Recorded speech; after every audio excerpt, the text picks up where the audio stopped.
Petroleum शयुनि जी क़ीमतुनि में ताज़ी इज़ाफ़े ते सदर Pakistan goods transport alliance Malik Shahzad ऐवान सख़्त रद्द-ए-अमल ॾींदे चयो आहे त समूरे मुल्क में माल बरदार गाॾियुनि जी किरायनि में 20% इज़ाफ़े जो ऐलान करे छॾियो आहे।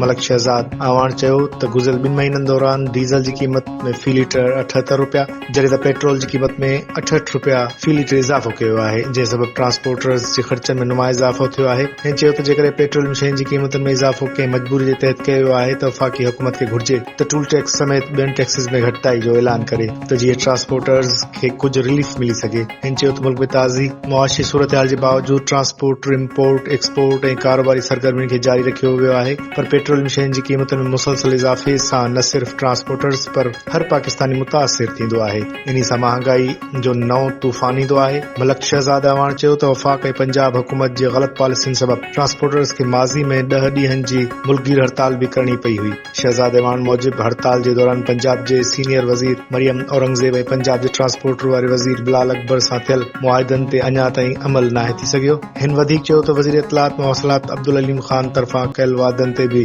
अमल न पियो कयो वञे। सदर पाकिस्तान गुड्स ट्रांसपोर्ट अलायंस मुतालबो कयो त वफ़ाक़ी, पंजाब ऐं सिंध हुकूमतूं ट्रांसपोर्टर्स सां कयल मुआहिदनि ते फौरी अमल कनि। ॿी सूरत में जेकॾहिं पॉलिसियुनि ते नज़रसानी न कई वई त समूरे पाकिस्तान में ट्रांसपोर्ट बंदि कई वेंदी, जंहिं सां समूरी ज़िम्मेवारी वफ़ाक़ी हुकूमत ते लागू हूंदी।